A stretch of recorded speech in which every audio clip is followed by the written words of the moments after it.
afternoon.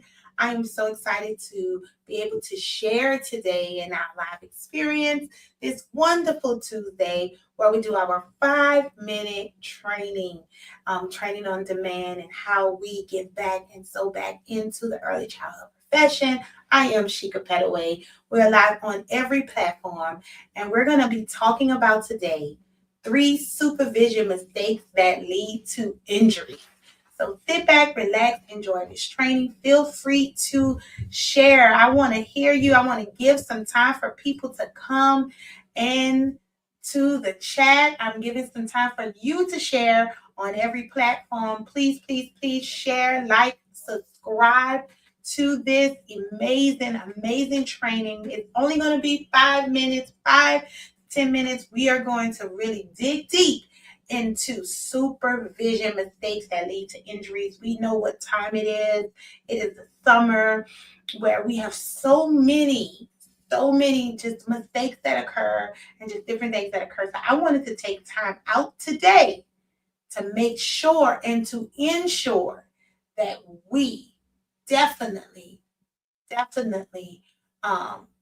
really just kind of pop the hood on supervision and really share some things that will really be transformative to the early childhood industry. So once again, good afternoon. Today I just want to share about 3 supervision mistakes that lead to injuries in child care programs.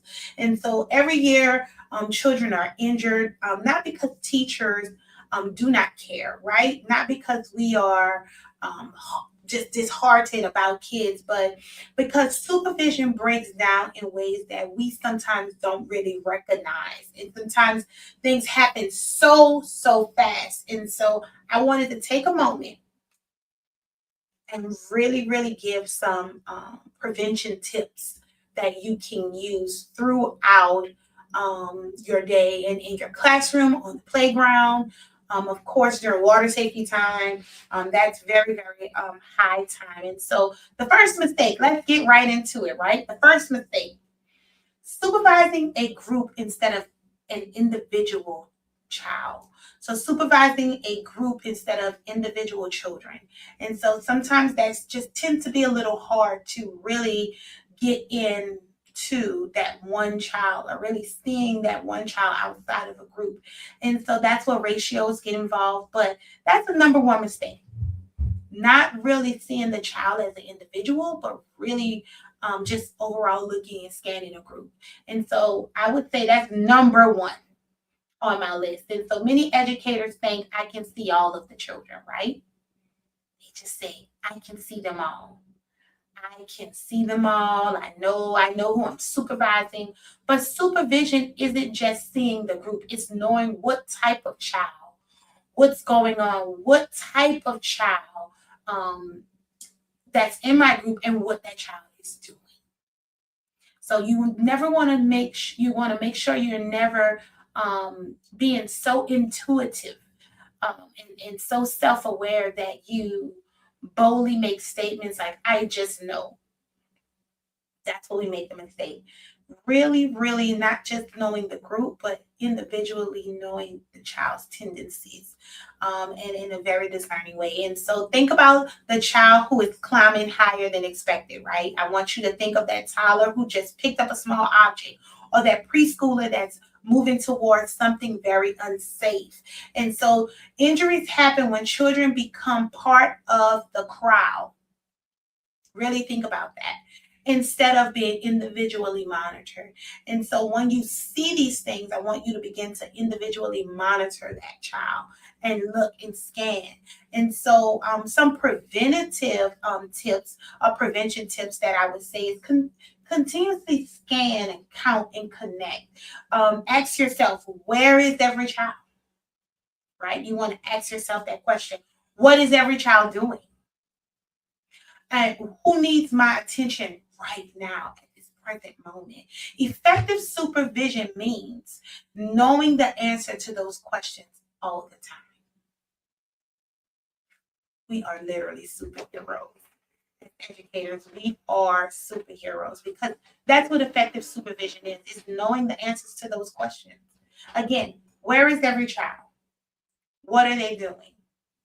and who needs me right now the most? Who needs my attention right now? And I want you to really think about that. Number two, mistake number two, becoming distracted by tasks. Ooh, that's a big one. So the second mistake is allowing tasks to become more important than supervision. And so you definitely want to disconnect from any distractions while you're supervising young children. You want to disconnect. We've seen it happen. It's happened to us. We've seen it a million times. We've been a part of it. It could be a teacher that's just cleaning the table, preparing materials. It can be checking attendance and you look down. It can be talking to another staff member, checking your cell phone. Just in that little second, there's an incident that occurred that you cannot explain and you didn't physically see. You were present and you still was, it still was a lack of supervision because you still wasn't involved or you still cannot articulate what happened because for a split second, but that moment you were distracted doing something else. And so that's very important. And so my prevention tip for that would be remember the simple phrase, children first, task second. Children first, the task is second. Children, they don't stop exploring because we're busy, right? I want you to think about that. Children do not stop exploring their environment because we're busy or because we decided to speak to a staff member or because we're distracted by a task. Many injuries occur during transition times. So keep that in mind. Cleaning up, diaper routines, when the staff members focus on paperwork. And so that's when it happens. That's when they need us the most. Whenever possible, position yourself so you can see children while completing a task. So it can be as simple as on a playground, right? When another child run up to you and say, "Hi, can you tie my shoe?" Don't just bend down, tie their shoe and look down. Get on the four corners. Pull them to the side where you can still see and you're still within proximity and your position is correct. And we're going to talk about position later. Bend, tie the shoe, continue to look up and, allow them to go back and play.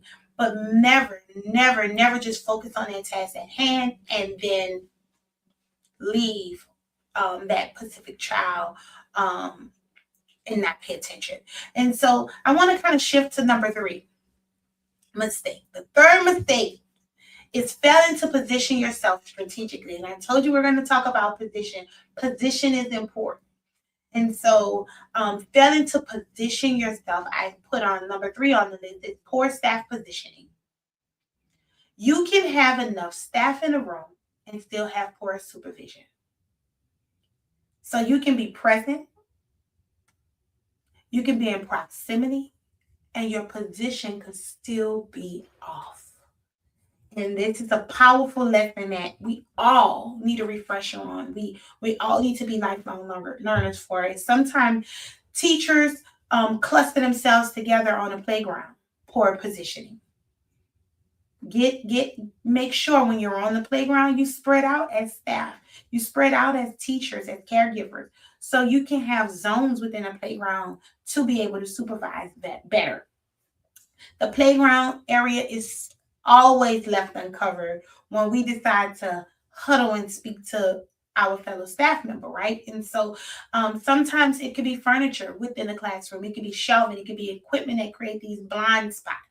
And so when children move into areas adults cannot see, when you cannot easily see it, this is when it's high risk, drastic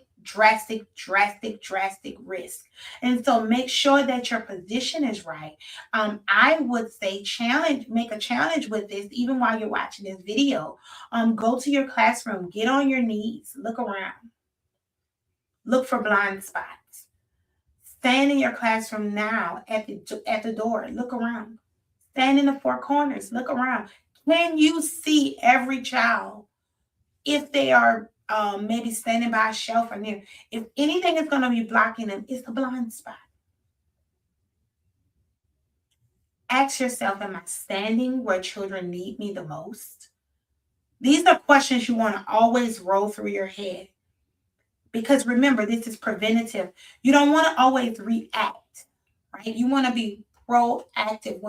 when watching kids, when supervising, when teaching.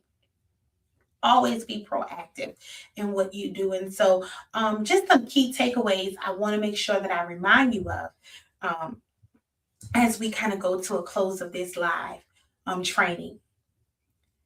Remember, remember, supervision is important. It is really, really so important because it keeps the children safe, right? You can't educate someone you cannot keep safe. I'm going to say it again. You cannot educate someone you cannot keep safe. You putting them in an unsafe environment when there's a lack of supervision. So remember one thing from today's training. Most injuries don't happen because no one was present. They happen because supervision was passive instead of active.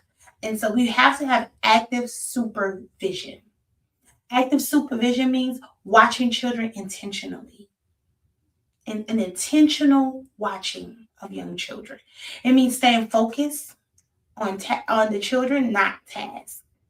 Focus on children over that task, right? And so positioning yourself strategically is the last one to eliminate blind spots.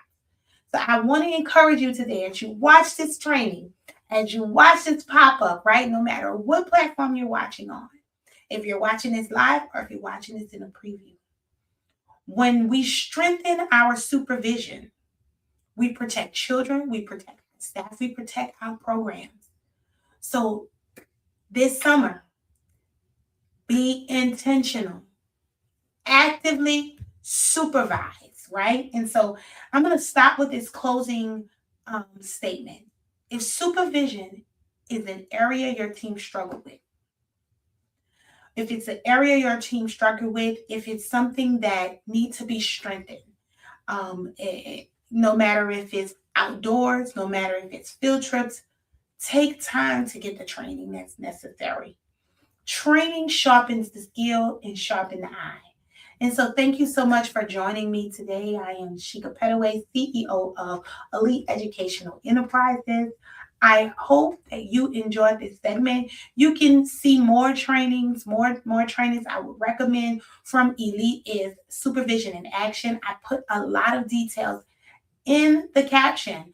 Definitely connect with us if you're ready to go to another level in supervision. Have a wonderful, wonderful day.